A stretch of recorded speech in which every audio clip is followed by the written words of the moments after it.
سفر کی تیاری بڑے پیمانے پر شروع ہو گئی۔ ظالم خان نے اپنے لیے بہترین عربی گھوڑے، کھانے پینے کا بے شمار سامان، پانی کے بڑے بڑے تھیلے رکھوا لیے۔ وہ ہر ممکن چیز ساتھ لے جا رہا تھا تاکہ راستے میں اسے کسی بھی طرح کی تکلیف نہ ہو۔ اس نے اپنے وزیر سے ہنستے ہوئے کہا، ریگستان کی دھوپ میرا کیا بگاڑے گی؟ میرے پاس دولت ہے، میں سایہ بھی خرید لوں گا، پانی کے چشمے بھی ساتھ لے جاؤں گا۔ اس کی اکڑ اب بھی برقرار تھی۔ لاؤ لشکر کے ساتھ ظالم خان شہر سے روانہ ہوا۔ شروع میں سفر بہت شاندار رہا۔ اس کے آگے پیچھے نوکر چاکر دوڑ رہے تھے۔ ہر پردیش کی شامی آنا تنا ہوا تھا، لیکن جیسے جیسے وہ وادی سے دور ہو کر ویران ریگستان کی طرف بڑھے، فضا بدلنے لگی، ہوا میں ایک عجیب سی خشکی آ گئی، سورج نے آگ برسانا شروع کر دیا۔ یہ وہ راستہ تھا جہاں دور دور تک سوائے ریت کی اور کچھ نظر نہیں آتا تھا۔ پرندے بھی اس علاقے کے اوپر سے گزرنے سے ڈرتے تھے۔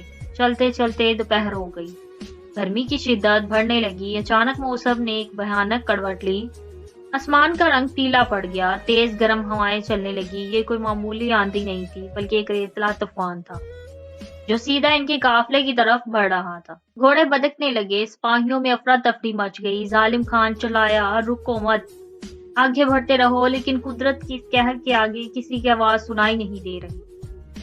ریت کا بگولا سب کو نگلنے کے لیے تیار کھڑا تھا۔ وہ ریتلا طوفان اتنا زبردست تھا کہ دن میں ہی رات جیسا اندھیرا چھا گیا۔ ظالم خان اور اس کے سپاہی ایک دوسرے کو دیکھ بھی نہ پا رہے تھے۔ اس بھگدڑ میں ظالم خان کا قافلہ تتر بتر ہو گیا۔ راشن اور پانی سے لدے اونٹ ڈر کر ادھر ادھر بھاگ گئے۔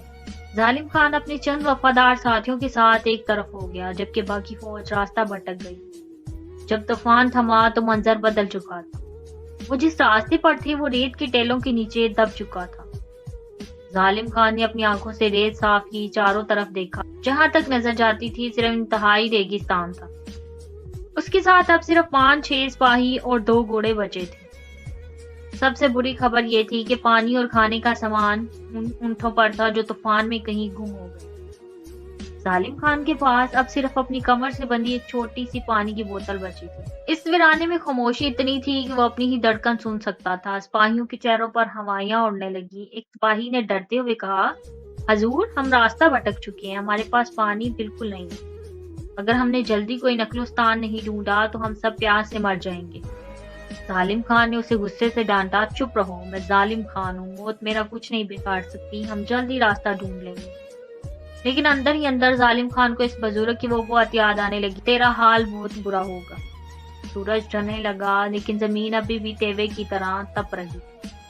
ظالم خان کا گلا سوکھنے لگا۔ اس نے اپنی پانی کی بوتل نکالی، گھونٹ پی لیا، پانی حلق سے نیچے اترا تو اسے سکون ملا، لیکن یہ سکون عارضی تھا۔ اسے اندازہ نہ تھا کہ یہ ریگستان ایک ایسی جگہ ہے جہاں سے نکلنا ناممکن ہے۔ ابھی تو بس امتحان شروع ہوا تھا۔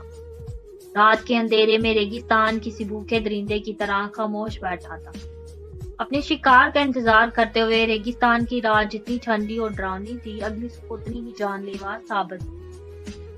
سورج نکلتے ہی ریت پھر سے آگ اگلنے لگی۔ ظالم خان اور اس کے بچے کچھ ساتھی تھکے ہارے ریت پر چل رہے تھے۔ چاروں طرف سناٹا ایسا تھا کہ اپنی ہی سانسوں کی آواز ڈراؤنی تھی۔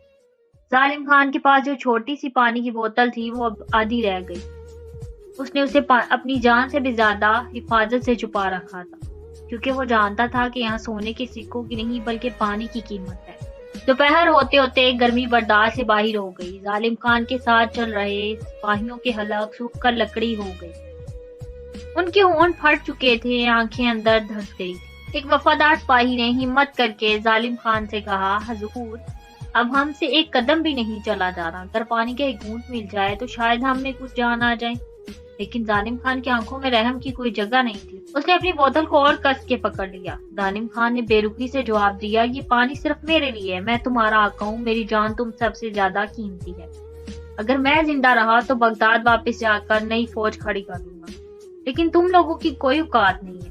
اس کے جواب نے وفاداری کے رشتے کی ڈور بھی توڑ دی۔ سپاہیوں نے ایک دوسرے کی طرف دیکھا۔ اس ویرانے میں جہاں موت سر پر ناچ رہی تھی، بادشاہ اور غلام کا فرق مٹ چکا تھا، اب صرف پیاس کا راج تھا۔ اچانک پیاس سے پاگل ہوئے 2 سپاہیوں کے صبر کا پیمانہ لبریز ہو گیا۔ انہوں نے ظالم خان کو گھیر لیا۔ ایک سپاہی نے غصے سے کہا، یہاں کوئی محل نہیں ہے، نہ ہی تمہاری کوئی حکومت، یہاں ہم سب برابر ہیں۔ انہوں نے ظالم خان پر حملہ کر دیا تاکہ اسے پانی چھین لیں۔ ظالم خان نے اپنی تلوار نکالی لیکن کمزوری کی وجہ سے وہ ان کا مقابلہ نہ کر سکا اور قیمتی پانی کی بوتل زمین پر گر گئی۔ اس کا ڈھکن کھل گیا۔ ظالم خان کی آنکھوں کے سامنے وہ پانی جو اس کے لیے زندگی تھا گرم ریت پر گر گیا۔ ریت نے پلک جھپکتے ہی سارا پانی پی لیا جیسے وہ بھی صدیوں سے پیاسی ہو۔ ظالم خان چیخ پڑا، نہیں یہ تم نے کیا کیا؟ سپاہیوں نے افسوس سے خالی بوتل کی طرف دیکھا۔ اب نہ تو ظالم خان کے پاس پانی تھا نہ ہی سپاہیوں کے پاس۔ اس بزرگ کی بددعا اپنا اثر دکھانے لگی۔ پانی پاس ہو کر بھی اسے نصیب نہ ہوا، زمین میں جذب ہو گیا۔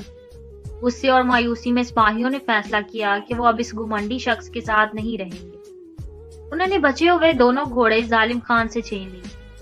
ظالم خان چلاتا رہا، میں تمہیں دولت سے مالا مال کر دوں گا، مجھے مت چھوڑو، مگر سپاہیوں نے اس کی ایک نہ سنی۔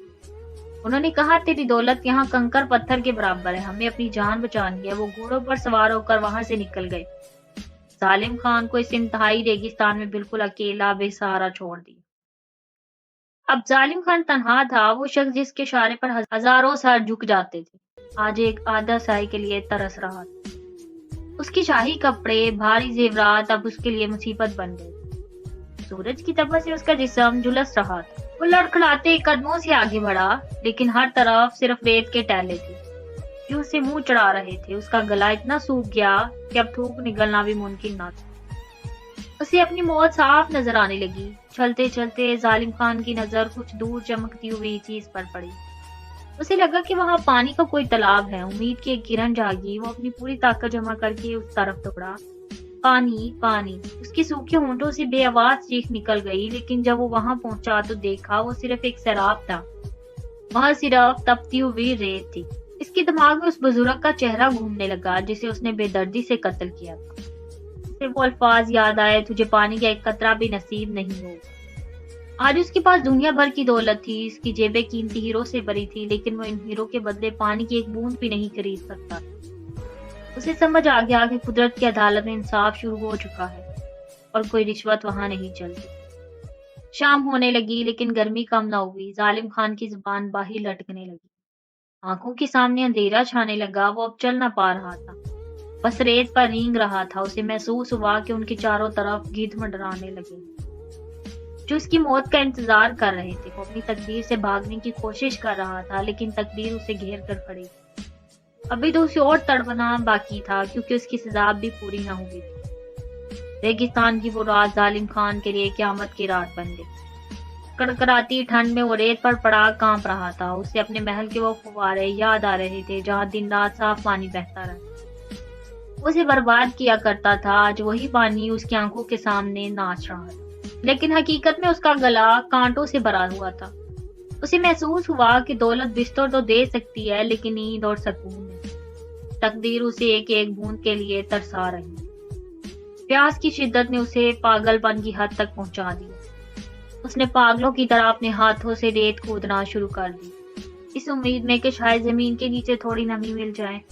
اس نے اتنی زور سے ریت کھودی کہ اس کے نازک ہاتھوں کے ناخن ٹوٹ گئے، انگلیوں سے خون رسنے لگا، مگر افسوس وہاں سوائے سوکھی اور گرم ریت کے کچھ نہ تھا۔ اگلی صبح جب سورج نکلا تو ظالم خان کی حالت ایک زندہ لاش جیسی ہو چکی تھی۔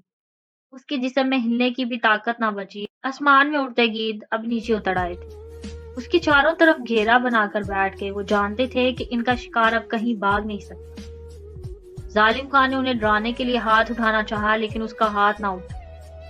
وہ بے بسی سے ان پرندوں کو دیکھتا رہا جو اس کی موت کا تماشا دیکھنے کے لیے جمع ہوئے۔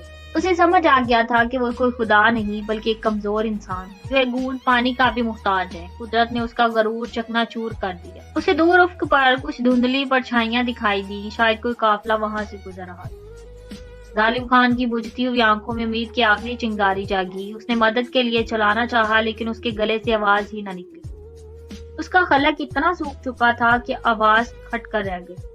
اس نے اپنا ہاتھ ہلایا، کپڑا لہرایا، لیکن مقابلہ بہت دور تھا، وہ لوگ اسے دیکھ نہ پائے، اپنی منزل کی طرف بڑھ گئے۔ ظالم خان نے اپنی جیب میں ہاتھ ڈالا، بیش قیمت ہیروں کی تھیلی نکالی۔ یہ وہی ہیرے تھے جن کے لیے اس نے جانے کتنوں کا خون بہایا۔ اس نے ان چمکتے پتھروں کو اپنی ہتھیلی پر رکھا، زور سے ہنسا، ایک خوفناک بغیر آواز کی ہنسی۔ اس نے وہ سارے ہیرے ریت پر پھینک دیے اور بڑبڑایا، یہ کینکر ہیں، محض کینکر۔ آج ایک گلاس پانی کی قیمت ان سارے ہیروں سے زیادہ ہے۔